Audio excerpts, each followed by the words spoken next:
सुप्रभात विद्यार्थियों। आज आपको हिंदी में दो बैलों की कथा पाठ से संबंधित आगे के प्रश्नों को लिखाएंगे। आपने लिखने हैं ये प्रश्नों के उत्तर सुंदर लेख में अपनी कक्षा कार्य की कॉपी में। जहाँ इससे पहले के प्रश्नोत्तर किए हैं उसी में आगे करना है। 11वां सवाल है, निपात ही और भी से 5-5 वाक्य बनाने हैं, पाठ से छांट करके बनाने हैं। ठीक है, इनको मैंने व्यवस्थित करके यहाँ कर दिया।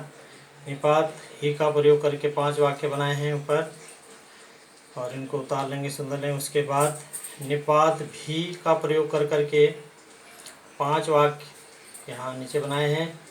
उसके बाद प्रश्न 11वां है, रचना के आधार पर वाक्य के भेद बताएं तथा उपवाक्य छांटकर भेद लिखें।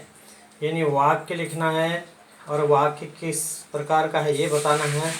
फिर उसी वाक्य में से मुख्य उपवाक्य और एक मुख्य वाक्य उपवाक्य किस कौन सा है, संज्ञा उपवाक्य है, क्रिया विशेषण है या विशेषण है, ये भी इसको भी हल कर दिया। यहाँ पर पहला वाक्य दिया हुआ है, उसके आगे लिख दिया मिश्र वाक्य है। सारे जितने भी वाक्य हैं इसमें मिश्र वाक्य हैं सब।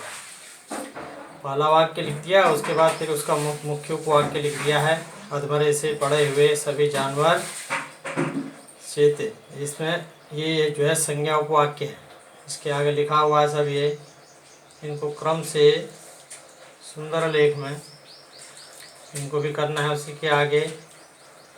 ठीक है, और इसी से संबंधित अगला सवाल और अंतिम सवाल, पाठ से ही मुहावरे छांट करके वाक्य प्रयोग करना था। इसमें पाठ से ही संबंधित मुहावरे छांट करके लिखे गए हैं और मुहावरे का वाक्य प्रयोग भी उसके साथ में किया गया है। लाल स्याही से मुहावरा लिखा है और काली स्याही से उसका वाक्य प्रयोग किया है। ठीक है, इस प्रकार से ये सारे प्रश्न लगभग इस पाठ के जो महत्वपूर्ण प्रश्न हैं वो पूर्ण हो गए, और इस पाठ को पूरा व्यवस्थित शब्दार्थ, प्रश्नोत्तर और पाठ का सार अच्छी तरह से याद कर लेंगे। ये पाठ पूरा हुआ। अब जो अगला पाठ चलेगा किसी भी चीज़ का, उसको नए पृष्ठ से आरंभ करना है।